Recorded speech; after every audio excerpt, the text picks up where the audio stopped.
11월 27일 10분 말씀 읽기 시간입니다. 오늘 10분 말씀 읽기 본문은 베드로전서 5장입니다. 핵심 내용을 보시면 베드로전서 5장은 교회 공동체 내의 리더십의 자세와 성도들의 겸손, 그리고 고난 중의 영적 경계에 대해 다루는 실천적인 권면의 말씀입니다. 핵심 내용은 네 부분으로 나눌 수 있습니다. 1절부터 4절까지는 장로들에 대한 권면의 말씀입니다. 베드로는 자신도 장로된 자로서 동료 장로들에게 억지로 하지 말고 하나님의 뜻을 따라 기쁜 마음으로 양무리를 돌보라고 권면합니다. 돈이나 개인적인 이득을 위해서가 아니라 순수한 헌신의 마음으로 섬기라고 강조합니다. 성도들 위해 군림하려 하지 말고 삶의 모범을 보여 따르게 하는 선한 목자가 되라고 합니다. 이 모든 것을 잘 감당하면 목자장이신 예수님이 다시 오실 때 시들지 않는 영광의 간을 상으로 받게 될 것이라고 격려합니다. 5절부터 7절까지는 젊은이들과 모든 성도에 대한 권면의 말씀입니다. 장로들뿐만 아니라 공동체의 다른 구성원들에게도 권면합니다. 젊은이들은 장로들에게 순종할 것을 권합니다. 하나님은 교만한 자를 대적하시되 겸손한 자들에게는 은혜를 주시느니라는 말씀을 인용하며 모든 성도가 서로 겸손으로 허리를 동여야 함을 강조합니다. 하나님의 능하신 손 아래에서 겸손하면 하나님께서 때가 되면 그들을 높이실 것이라고 말합니다. 그러므로 모든 염려를 다 주께 맡기라고 권면하며 그 이유는 주님께서 성도들을 돌보시기 때문이라고 설명합니다. 8절부터 11절까지는 근신하고 깨어 마귀를 대적하라는 말씀입니다. 마지막으로 신앙생활을 방해하는 영적 대적에 대해 경고합니다. 정신을 차리고 깨어 있으라고 강력히 촉구합니다. 대적 마귀가 우는 사자처럼 두루 다니며 삼킬 자를 찾고 있다고 경고합니다. 마귀의 공격에 대해 믿음을 굳건하게 하여 그를 대적하라고 명령합니다. 또한 이러한 고난이 전 세계의 다른 형제들도 동일하게 겪는 것임을 알고 위로받으라고 합니다.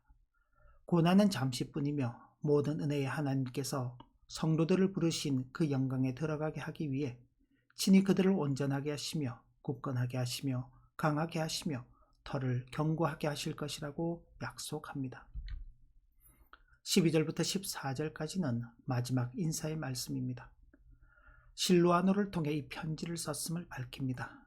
바벨론에 있는 교회와 아들 마가가 문안한다고 전합니다. 사랑의 입맞춤으로 서로 문안하라고 권하며 그리스도 안에 있는 너희 모든 이에게 평강이 있을지어다라는 축복으로 편지를 마칩니다. 마귀의 공격에 대한 이해를 살펴보겠습니다. 베드로전서 5장 8절과 9절에 근신하라 깨어라 너희 대적 마귀가 우는 사자같이 두루 다니며 삼킬 자를 찾나니 너희는 믿음을 굳건하게 하여 그를 대적하라.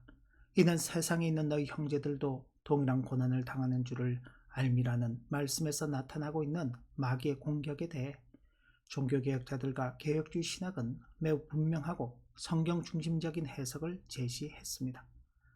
핵심은 중세의 미신적 공포를 제거하고 오직 믿음과 하나님의 주권이라는 성경적 원리로 이 영적 싸움을 재정립한 것입니다. 첫 번째, 마귀의 실제성입니다. 종교개혁자들은 마귀를 비유나 상징이 아닌 실제로 존재하는 인격적인 대적으로 보았습니다. 중세 가톨릭은 마귀를 성물이나 특정 의식으로 쫓아낼 수 있다는 미신적 관념이 팽배했습니다. 개혁자들은 이러한 비성경적 요소를 비판했습니다. 마귀가 우는 사자처럼 두루다니며 삼킬 자를 찾는다는 것은 단순히 죄를 짓게 유혹하는 것을 넘어섭니다. 그것은 신자의 믿음을 파괴하고 절망에 빠뜨려 하나님으로부터 완전히 분리시키려는 영적 살해 의도를 의미합니다. 마귀는 신자야 외부의 고난과 박해를 통해 역사하거나 신자 내부의 의심과 절망을 통해 공격합니다. 마틴 루터의 견해를 보면 루터는 마귀와의 영적 싸움을 매우 실제적으로 경험했으며 그의 신학에서 마귀는 중요한 주제입니다. 루터에게 마귀의 가장 강력한 공격은 참소입니다. 이는 신자의 양심을 공격하여 너는 죄인이다, 너는 구원받지 못했다고 속삭이며 하나님의 은혜를 의심하게 만드는 영적 시련과 절망감을 의미합니다. 루터는 이 우는 사자의 참소에 대항하는 유일한 무기는 인간의 공로나 노력이 아닌 오직 믿음이라고 강조했습니다. 마귀가 너는 죄인이다 라고 공격할 때 신자는 맞다, 그러나 나의 의가 되시는 그리스도께서 나를 위해 죽으시고 부활하셨다라는 복음의 말씀을 붙잡고 대적해야 한다고 가르쳤습니다. 즉 나의 상태가 아닌 그리스도의 약속에 서는 것이 승리의 비결입니다. 다음은 존 칼빈의 견해와 개혁주의 신학의 견해입니다.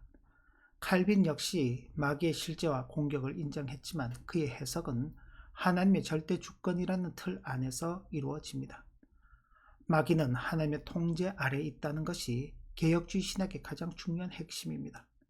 마귀는 우는 사자처럼 강력하지만 하나님과 동등한 존재가 절대 아닙니다. 그는 타락한 피조물이며 하나님의 허용적인 주권 안에서만 활동할 수 있습니다. 칼빈에게 믿음은 곧 하나님의 말씀에 대한 확신입니다. 마귀는 거짓의 아비이므로 이에 주된 공격은 하나님의 말씀을 왜곡하고 하나님의 선하심을 의심하게 만드는 것입니다. 따라서 신자는 성경 말씀과 올바른 교리로 무장하여 마귀의 거짓말을 분별하고 대적해야 합니다. 개혁주의는 하나님께서 마귀의 공격을 허용하시는 목적이 있다고 봅니다. 10절 말씀처럼 하나님은 이 잠깐의 고난을 통해 신자를 친히 온전하게 하시며 굳건하게 하시며 강하게 하시며 털을 견고하게 하십니다. 즉 마귀는 파괴하려 하지만 하나님은 그 공격조차도 신자의 성화를 위해 사용하십니다. 성도에게 주어지는 고난은 현실적 문제를 넘어 고난을 통해 성도를 넘어뜨리려는 마귀의 영적 싸움이라는 사실을 기억해야 합니다. 성도에게 고난은 보편적이며 필수적입니다.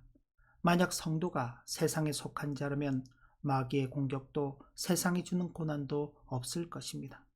그러나 성도는 하나님과 어린 양이신 예수 그리스도께 속하였기에 마귀와 싸워야 하고 세상의 고난도 감내해야 합니다. 너희가 세상에 속하였으면 세상이 자기의 것을 사랑할 것이나 너희는 세상에 속한 자가 아니요 도리어 내가 너희를 세상에서 택하였기 때문에 세상이 너희를 미워하느니라. 아멘. 고난은 어렵고 부담스러운 것이 사실입니다.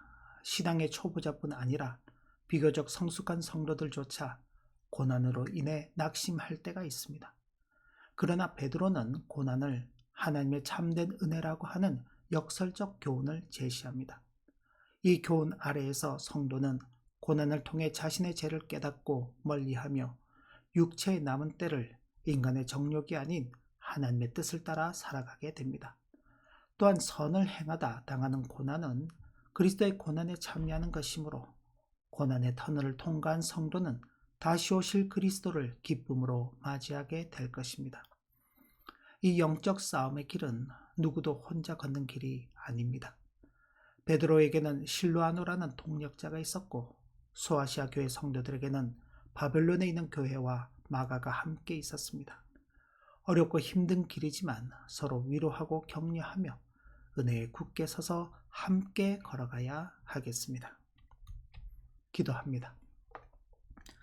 하나님 아버지, 오늘도 주신 교훈의 말씀을 마음에 새기며 마지막 시대를 살아가고 있는 우리의 이 신앙 걸음 앞에 놓여있는 참 마귀의 대적, 마귀의 시험이 아무리 우리를 뒤흔들어 놓을지라도 우리를 구원하시기 위해서 친히 이 땅에 육신을 입고 오시고 죽으시고 부활하시며 우리에게 영생의 소망을 허락해 주신 예수 그리스도의 그 은혜와 사랑이 우리에게 흘러 넘치고 있음을 분명히 확신하는 가운데 믿음으로 담대하게 우리에게 주어진 길을 걸어가게 하시고 우리뿐만 아니라 함께 걸어가고 있는 다른 성도들을 위로하고 격려하며 주님의 몸된 교회로서 굳건하게 세워져가는 우리 모두가 되게 하여 주옵소서.